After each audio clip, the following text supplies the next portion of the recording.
Harold Reynolds is at historic Rickwood Field with Bob Kendrick, president of the Negro Leagues Museum, and we are honoring the history of this sport there this week. Willie Mays embodied everything that's good about the game. Harold and Bob on the late, great Hall of Famer. Harold, take it away.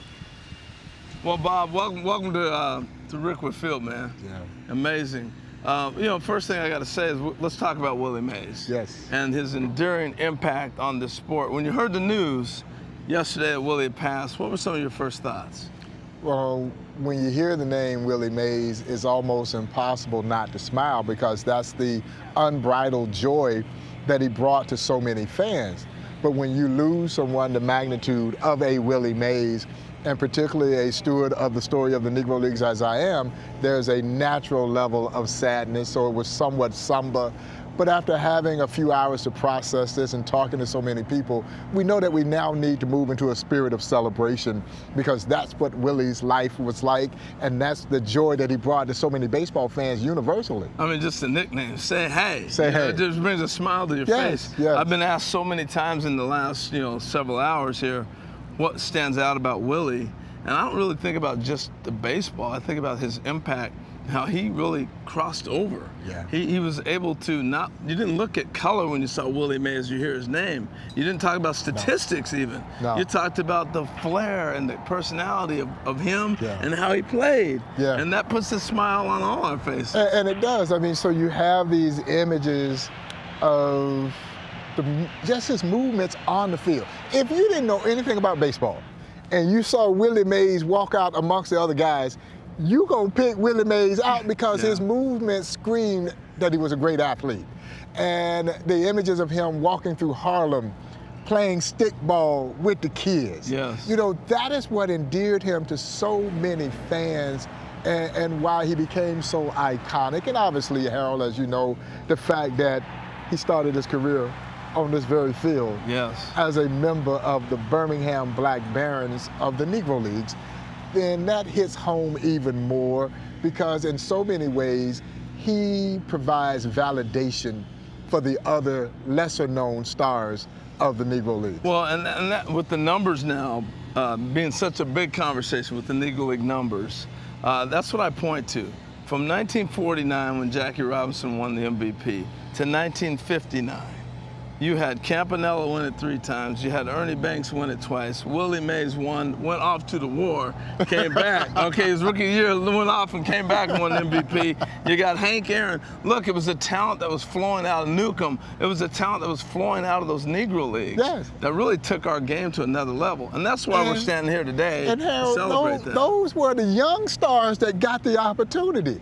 I know it's hard for folks to imagine that there just might have been some ball players that didn't get that opportunity who were just as good, and if you ask some of the older Negro League players, even better than Willie Mays and Henry Aaron. Now, I shudder when I say that myself because we know how great Willie Mays and Henry Aaron and Ernie Banks were. They were young stars that came out of the Negro Leagues. Yeah. There was a pool of talent there in the Negro Leagues that didn't get that opportunity. Well, and that's the one thing I've explained with people too. Not only was Rube Foster's plan to integrate Major League Baseball, but he was going to do it with full rosters, with full teams, full organizations. Exactly. And so in order for him to put a product that he knew Major League Baseball would take, it had to be the best of the best. So tell us a little bit about the rosters that those players played on. Well, I mean, I tell people all the time, the talent in the Negro Leagues would never take a back seat to the talent in any league. I've heard all these, well, it was AAA at best, they didn't face the kind of arms. You hear all these things ever since the stats announcement has been made, and it's just not true. I know people want to embrace that, but it's just not true. Those rosters were as packed. Rube Foster took players off of some of his teams to disperse them on the other teams because he knew that in order for his new league to survive, you had to have competitive balance. We're still trying to figure that out today. And Rube Foster had this done in 1920, man. So no, those rosters were as stacked as they could be. You had sensational athletes who just happened to be great baseball players at the same time. Yeah, and you think about the athlete, you didn't have the NFL where it was at. You didn't have the NBA where it was at. The great athletes You're getting the best. You're getting the creme de la Playing creme. baseball, They're yeah. Everybody played baseball. I don't care what other sport you played baseball, and that was the only way you could make a living. So let's talk about, Rick Wood, the celebration here. What has that meant to the Negro League Museum and to the Negro League players that are still currently around? Tremendous. I cannot overstate just how big this game is for Black baseball history, obviously for Negro Leagues history, and I dare say for American history. Yeah. And for those Negro League ball players who are going to be with us over these next several days, man, we may have added several more years to their lives. I mean, that is how meaningful this is. But to think about the international spotlight is on Negro Leagues history. The world will be watching this game that is built around the Negro Leagues. How can you top that?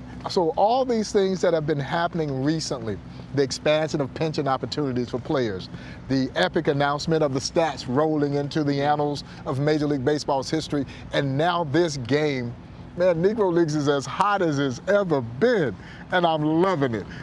Yeah, I'm thrilled that we get to celebrate it. Lauren, D-Row, I'll end it with this story. You know, we started talking about Willie Mays. We went through the Negro League players.